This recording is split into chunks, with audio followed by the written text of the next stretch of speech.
بسم اللہ الرحمن الرحیم۔ السلام علیکم ناظرین کرام،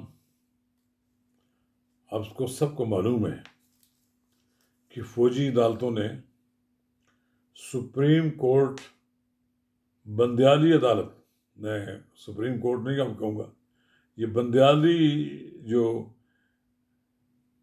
عمر عطا بندیالوی کی جو کورٹس تھیں، انہوں نے فیصلہ دیا تھا کہ فوجی عدالتوں میں مقدمات نہیں چلائے جا سکتے سویلین کے۔ اس کے خلاف اپیل بھی آ رہی ہے۔ ایک سینٹ نے آرمی ایکٹ میں ترامیم سے متعلق سپریم کورٹ کے فیصلے کے خلاف ایک قرارداد منظور کی ہے۔ یہ قرارداد بڑی اہم ہے۔ یہ اس وقت کی گئی ہے کہ جب اس بارے میں سپریم کورٹ میں سویلین کے ٹرائل کے بارے میں نظر ثانی کی درخواست آ رہی ہے۔ تو یہ سپریم کورٹ کے فیصلے کے خلاف قرارداد سینیٹر دلاور خان نے پیش کی تھی۔ دو سینیٹر ایسے نکلے جنہوں نے مخالفت کی، سینیٹر رضا ربانی اور سینیٹر مشتاق احمد نے۔ مشتاق احمد تو جماعت اسلامی کی ہیں، ان کا جو جماعت کی پالیسی ہے وہ اختیار کریں گے۔ البتہ سینیٹر رضا ربانی نے جو مخالفت کی وہ اپنی ان کی ذاتی نظریات ہیں۔ وہ پہلے بھی فوجی عدالتوں کے خلاف تھے، اب بھی خلاف ہیں، تو لہٰذا ان کے طرف سے کوئی بیان جو آیا ہے، آپ اس کو یہ نہیں کہہ سکتے کہ ان کی کوئی پارٹی کے ساتھ اختلاف تھا، بلکہ ان کا اپنی سوچ ہے۔ تو ناظرین کرام، قبل اس کے آگے بڑھیں، اگر آپ نے میرے یوٹیوب چینل نواز رضا کے ساتھ اب تک سبسکرائب نہیں کیا تو برائے کرم فوری طور پر سبسکرائب کریں، لائک کریں اور احباب کے ساتھ شیئر کریں، اور آئیکن کا وہ بٹن دبانا نہ بھولیے کہ جب ہم ویڈیو لوڈ کریں تو سب سے پہلے آپ کو اطلاع ملے۔ ناظرین کرام، فوجی عدالتوں میں ٹرائل کے خلاف جو کیس تھا، 9 مئی کے واقعات کے 9 ملزمان نے سپریم کورٹ سے رجوع کر لیا۔ قرارداد میں کہا گیا ہے کہ سپریم کورٹ کا فیصلہ قانون کو دوبارہ لکھنے کی کوشش ہے۔ سپریم کورٹ کا فیصلہ پارلیمنٹ کی قانون سازی کے اختیار پر اثر انداز ہونے کی کوشش ہے۔ پاک فوج پر حملہ کرنے والوں کے خلاف آرمی ایکٹ کے تحت ٹرائل آئینی اور قانونی دائرہ کار میں ہے۔ ریاض مخالف جلاؤ، گراؤ اور تشدد کے ملزمان کے خلاف آرمی ایکٹ کے تحت ٹرائل ایسے واقعات کی روک تھام کرتا ہے۔ قرارداد میں کہا گیا ہے کہ سینٹ شہداء کے خاندانوں کے ساتھ کھڑا ہے۔ شہداء کے لواحقین نے اس فیصلے پر عدم تحفظ اور غداری کے احساسات کا اظہار کیا ہے۔ خدشات ہیں کہ ملٹری کورٹس ٹرائل کی عدم موجودگی میں دہشت گردی کی حوصلہ افزائی ہوگی۔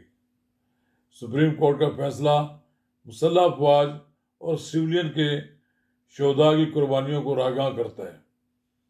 ملٹری کورٹس نے دہشت گردی کو ختم کرنے میں اہم کردار ادا کیا ہے۔ سینٹ سے منظور شدہ قرارداد میں کہا گیا ہے کہ سپریم کورٹ نے ملٹری کورٹس کی دی گئی سزاؤں میں منوعن ہونے کو نظر انداز کر رکھا ہے۔ اس میں سپریم کورٹ، ہائی کورٹ اور آرمی چیف تک اپیلیں کرنے کا اختیار موجود ہے۔ تو ناظرین کرام، بظاہر تو یہ نظر آتا ہے کہ بڑا کوئی زیادتی ہو رہی ہے کہ فوجی عدالتوں کے تحت سویلین کو سزائیں دی جا رہی ہیں، لیکن یہ ایکسٹرا آرڈنری حالات میں ہوا ہے۔ 9 مئی کا واقعہ جو تھا وہ نظر انداز نہیں کیا جا سکتا۔ 9 مئی کو جن لوگوں نے فوجی تنصیبات پر حملہ کیا ہے وہ ناقابل معافی ہے۔ آپ کو لوگ کہیں جی کہ ہمیں لیول پلینگ فیلڈ دی جائے، ایک طرف آپ بدمعاشی کریں، جی ایچ کیو پہ حملہ کریں، پھر لوگوں کو راستہ دکھائیں، پھر آپ میاں والی ایئرپورٹ پر حملہ کریں، کور کمانڈر کے گھر پر حملہ کریں تو آپ کو کوئی پوچھنے والا نہ ہو۔ میں سمجھتا ہوں کہ ناقابل معافی جرم کیا ان لوگوں نے جن لوگوں نے پاکستانی فوج کی تنصیبات پر حملہ کیا۔ یہ پاکستان کی فوج ہمارا وقار ہے۔ آپ اس کے سیاسی رول کے بارے میں تنقید کر سکتے ہیں، لیکن جہاں تک فوج کا ملکی سرحدوں کا تحفظ ہے اس سے کوئی انکار نہیں کر سکتا۔ ہر روز پاکستانی فوج کے جوانوں افسروں کی جانوں کے نذرانے پیش کیے جا رہے ہیں۔ دہشت گردی کے خلاف ہماری جو مہم ہے اور جو کارروائی آپریشن ہے اس میں لوگ ہمارے شہید ہو رہے ہیں۔ کیا وہ اس لیے شہید ہو رہے ہیں کہ ان کے قاتلوں کو سزا نہ دی جائے یا دہشت گردی میں ملوث لوگوں کو قرار واقعی سزا نہ دی جائے؟ میں یہ سمجھتا ہوں کہ جب یہ کیس سپریم کورٹ میں چلے گا، نظر ثانی ہوگی، یقیناً فوج کی مرضی کے مطابق اس میں فیصلہ آ جائے گا، یعنی کسی دباؤ کی بھی ضرورت نہیں۔ خود سپریم کورٹ کی جج محسوس کریں گے۔ یہ جو فیصلے کرتے رہے اب بندیال صاحب، عمر عطا بندیال صاحب، یہ جاتے جاتے جو فیصلہ کر کے گئے ہیں، یہ ایکچولی انہوں نے دہشت گردی کو فروغ دیا، دہشت گردوں کے حوصلے بڑھائے ہیں۔ کاش انہیں سمجھ آتی کہ جو کچھ کر رہے ہیں یا جو کچھ انہوں نے فیصلہ لکھا ہے اس کے کیا اثرات مرتب ہوں گے۔ چلیے، اس پہ تو بحث چلتی رہے گی کہ آنے والے دنوں میں کیا ہوتا ہے، لیکن ایک بات بڑی واضح ہے کہ اگر اس وقت ایک ایوان موجود ہے، ایوان بالا، اور پورا ایوان بالا کثرت رائے سے یہ فیصلہ کرتا ہے، ایک قرارداد منظور کرتا ہے، اس کا مطلب ہے کہ اس میں لوگوں کی رائے تو شامل ہے پھر۔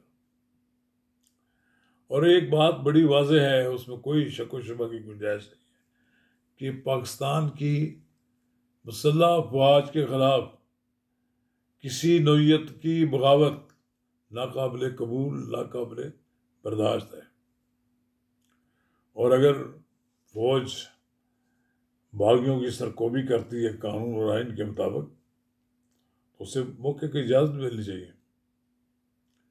میں نہیں سمجھتا کہ 9 مئی کے مجرموں کو میں کہوں گا مجرموں کو چھوڑ دینا چاہیے، کوئی معافی نہیں ملنی چاہیے۔ یہ لوگ بعض مشورہ دیتے ہیں کہ ہم عام معافی کی بات کریں گے، عام معافی والی کوئی بات نہیں ہے۔